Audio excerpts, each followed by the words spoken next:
உங்கள் தேடுதல் முடியவில்லையா? இன்னும் தேடிட்டு இருக்கும் எவ்வளவு காலம், எவ்வளவு யுகங்கள், எவ்வளவு நேரம் நீங்கள் உங்களோட மருத்துவமான டைமை நீங்கள் டெய்லி வாட்சில் அட்லீஸ்ட் 1 hour பார்க்கணும். உங்களோட டைம் வந்து நீங்கள் தேவையில்லாமல் வேஸ்ட் பண்ணிட்டு மந்திரவாதம், மைய, அந்த விஷயம், இந்த விஷயம், இதெல்லாம் அதுக்காக ஒரு பெதல் இருக்கு.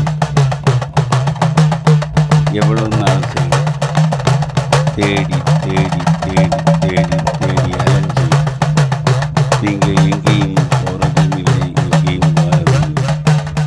இந்த பிறவியில் இருந்து அடுத்த பிறவி, அடுத்த பிறவியில் இருந்து அடுத்த பிறவி, அடுத்த பிறவியில் இருந்து அடுத்த பிறவி, இப்படியே நீங்கள் நூற்றாண்டுகள்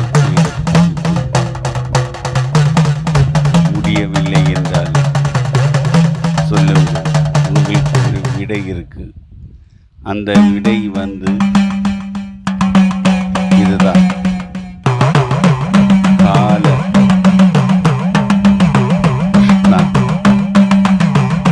யோகினி தந்திரம், கால கிருஷ்ண யோகினி தந்திரம், காளிய கிருஷ்ண யோகினி தந்திரம் என்று சொல்லி, இது நீங்கள் உங்களோட வாழ்க்கையில் அந்த மந்திரத்தை முன்னேற்றினால் உங்களுக்கு சித்தியாகிறது. அகோரமான வழிமுறைகள். ஒரு நாள் நீங்கள் உள்ளாலே இறங்கினால் திரும்பி போக முடியாது. யமுனா நதியில் ஆழத்தில் நீங்கள் விழுந்துட்டே இருக்கும். அப்படியே யமுனா நதியில் ஆழத்தில் ஆழ்ந்து போகும்போது எங்கேயோ ஒரு விடை கிடைக்கும். அந்த ஸ்ரீகிருஷ்ண பெருமாள் காளி உருவத்தில் வந்து உங்களுக்கு அந்த விடையை சொல்லி கொடுக்கும். ஸ்ரீகிருஷ்ண பெருமாள் ஒவ்வொரு ரூபம் எடுத்து விடை கிடைக்க ஒரு மந்திர சக்தியாக நான் உங்களுக்கு தரப்போகிறது என்று நீங்கள் அதை ஒரு எச்சரிக்கையாக எடுத்து உங்கள் வாழ்க்கையில் வந்து அதை பிரயோகப்படுத்தி அதோட ஜெய பராஜயங்கள், அதாவது அதோட சக்சஸ் ஃபெயிலுவர் நீங்களே தெரிஞ்சுக்கணும். முடியவில்லை முடியவில்லை முடியவில்லை என்று நினைக்கும் பல காரியங்களும் முடிக்க வேண்டும். ஐயா வணக்கங்க ஐயா. இப்போது ஏகப்பட்ட வழிபாட்டு முறைகள் இருக்கிறப்போ இந்த தாந்திரிக் அப்படின்னா என்னங்க? யந்திரம், மந்திரம், தந்திரம், அது மூணுத்தையும் கொஞ்சம் தெளிவாக சொல்லுங்க. தாந்திரிக் நான் சொன்னாலே இந்த வேர்டில் அதோட அர்த்தம் வந்துட்டுருக்கு. தமிழில் எப்படின்னு தெரியாது. தந்திரம் அதாவது நம்ம நார்மலி மந்திரம் சாதனைன்னு சொல்லும், உபாசனைன்னு சொல்லும். இதுக்கெல்லாம் டைம் எடுக்கும். தாந்திரிக்கு வந்து ஒரு கொஞ்ச நேரத்தில் உங்களுக்கு ஒரு தேவதையை சித்தி பண்ணி, தேவதை கடவுள் இல்லை, தேவதையை சித்தி பண்ணி எடுக்கிறதுக்கு உள்ள ஒரு உபாதியாக்கும் தந்திரம்னு சொல்கிறது. அப்போ தந்திரத்துக்கு எப்போவுமே வந்து ரிஷி சந்தஸ் தேவை. அந்த ரிஷி சந்தஸ் ரிஷி ப்ரோக்னு சொல்லும். ரிஷி சந்தஸ் தேவை, தியானம் தேவை, அதுக்கு பீஜங்கள் தேவை, அதுக்கு சஷ்ட கர்மங்கள் தேவை. அதுக்கப்புறம் அது ஜெபம் பண்ணி முடித்த உடனே இவ்வளோ அதோட 10% ஹோமம் பண்ணணும். அதோட 10% ஹோமம் பண்ணுறதோட 10% இது தர்ப்பணம் பண்ணணும். இப்போ இவ்வளோ ப்ராசஸ் இருக்குது தந்திராவில். அந்த தந்திரா வந்து படித்தோன்னா உங்களுக்கு அந்த தந்திராவோட இப்போ தந்திர மந்திரங்கள்னு சொன்னால் ஹ்ராம் ஹ்ரீம் ஹ்ரௌம் ஹ்ரைம் அந்த மாதிரி உள்ள மந்திரங்களாக்கு மோஸ்ட்லி தந்திர மந்திரங்களாக யூஸ் பண்ணுறது. ஸோ இது கம்பேரிட்டிவ்லி மந்திரவாதத்திலையும் மை மார்க்கத்திலையும் ஒன்றும் செய்ய முடியாத விஷயங்களெல்லாம் தந்திர மார்க்கத்தில் செய்யலாம். அதனால தான் நான் ஏன்னா சொந்தமாக நம்மளோட உடம்பை வச்சு நம்ம அந்த மந்திர சாதனை சித்தி பண்ணி எடுத்து நம்மளை செய்யலாம். நம்மளை இன்னொரு மீடியம் அதுக்காக யூஸ் பண்ணக்கூடாது. மீடியம் யூஸ் பண்ணுறது தான் இது மை அந்த மாதிரி விஷயங்கள். மீடியம் இல்லாமல் வெறும் தந்திரத்தால் மட்டும் நமக்கு நிறைய விஷயங்கள் சாதிக்க முடியும். எல்லாத்துக்கும் நெகட்டிவ் பாசிட்டிவ் இருக்குது. இதோட நெகட்டிவ் வந்து தந்திராயில் நம்ம ஒரு சாதனை எடுத்தோம்னா அது லைஃப் ஃபுல்லாக செய்யணும். அந்த தேவதை லைஃப்பை ஃபுல்லாக இப்போ நம்ம மோட்சப்பிராப்தி அடைஞ்சாலும் நம்ம செல்ஃப் ரியலைசேஷன் ஸ்டேஜுக்கு வந்தாலும் அந்த தேவதை நம்ம உடம்பை விட்டு இங்கேருந்து சமாதியோ டெத்தோ ஏதோ போகிறது வரையிலும் அந்த தேவதைக்கு நம்ம பூஜை பண்ணிட்டு தான் இருக்கணும். அதுக்கடையில் எந்த எக்ஸ்கியூஸும் கிடையாது. இதுதான் தந்திரமாக இருக்கும். இது போல் இடையே அந்த தேவதை வழிபாட விட்டோம்னா என்ன ஆகும்? நிறைய விஷயங்கள் ஆகலாம். அது இன்ன விஷயம்னு சொல்ல முடியாது. டேஞ்சர் ஆகலாம், படுக்கையில் படுத்துட்டு இருக்கலாம், நிறைய கடன்கள் சோதனைகள்,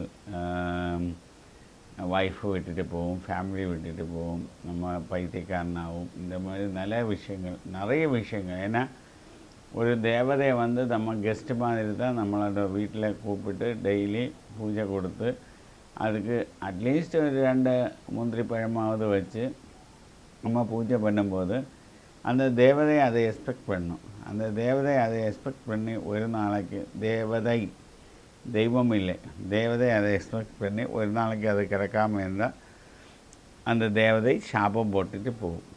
இதுதான். அதனால் நிறைய விஷயங்கள் நமக்கு வாழ்க்கையில் நடக்கிறதுக்கு உள்ள சான்ஸ் இருக்குது.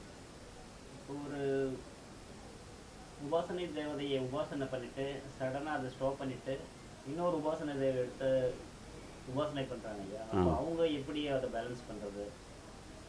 இல்லை, சடனாக யாரும் ஸ்டாப் பண்ண சொன்னாங்க? யாரும் ஸ்டாப் பண்ணாதில்லை.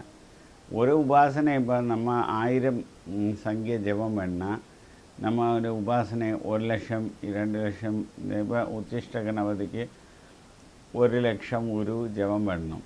அப்போ 1 லட்சம் உரு ஜபம் பண்ணால் அதுக்கப்புறம் அந்த 1 லட்சம் உரு முடிஞ்ச பிறகு நமக்கு வேறு தேவதை எடுക്കാം. பட் முடிஞ்சாலும் டெய்லி ஒரு 108 டைம்ஸு அந்த தேவதை நம்ம எடுத்து தான் ஆகணும். அந்த தேவதை நம்ம உபாசனை பண்ணி தான் ஆகணும். இப்போ தந்திர வழிபாடில் நான் ஒரு எக்ஸாம்பிள், ஏன்னா ஏற்கனவே நான் சொன்னது, அதனால் நான் எக்ஸாம்பிள் சொல்கிறேன்.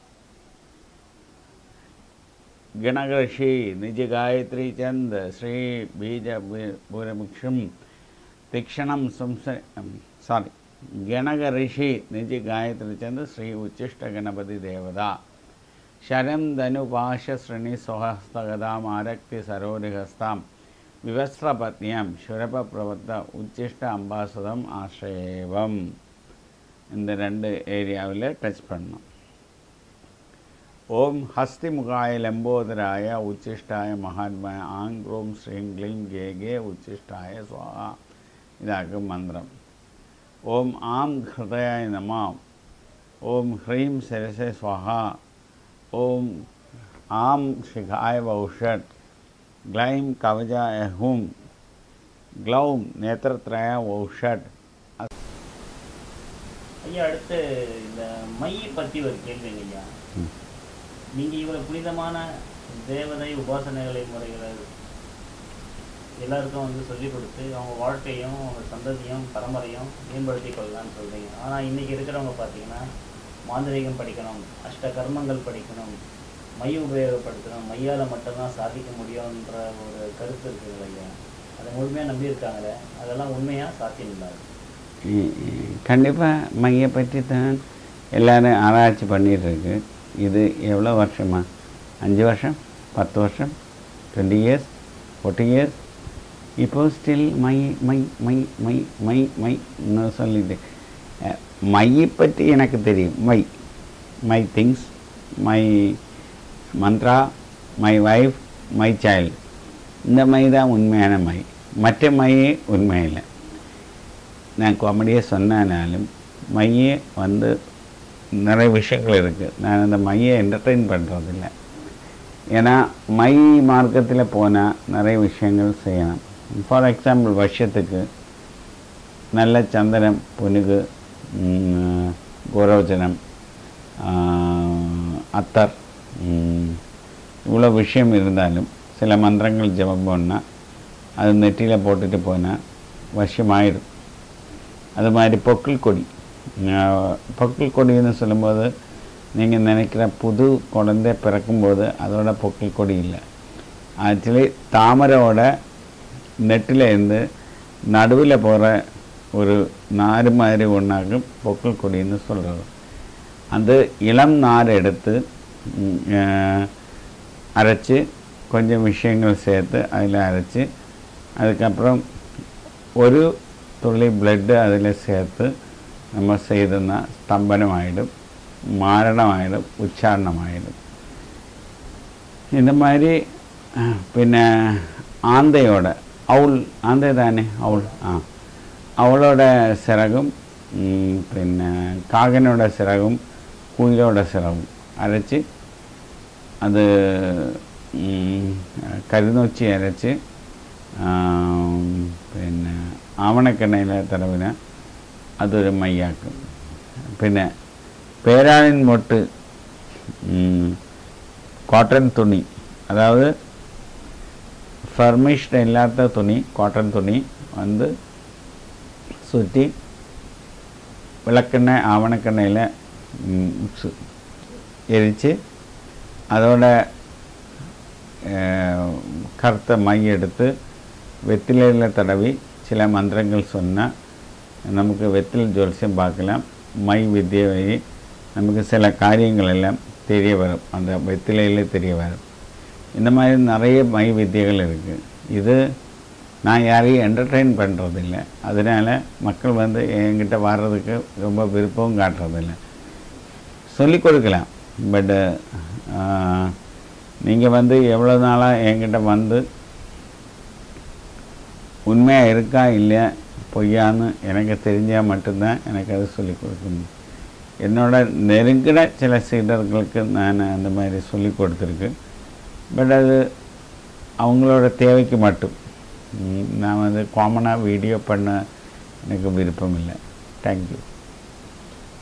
இப்போ இந்த மைக்கில் லட்சக்கணக்கில் ஏன் கோடிக்கணக்கில் வச்சு வியாபாரம் பண்ணுற இந்த காலகட்டத்தில் இந்த வீடியோவில் நீங்கள் பகிரங்கமாக சொல்லியிருக்கீங்களா ஐயா? இந்த மாதிரியான மை வித்தைகள்லாம் இதை யாராவது தவறாக பயன்படுத்த மாட்டாங்களா?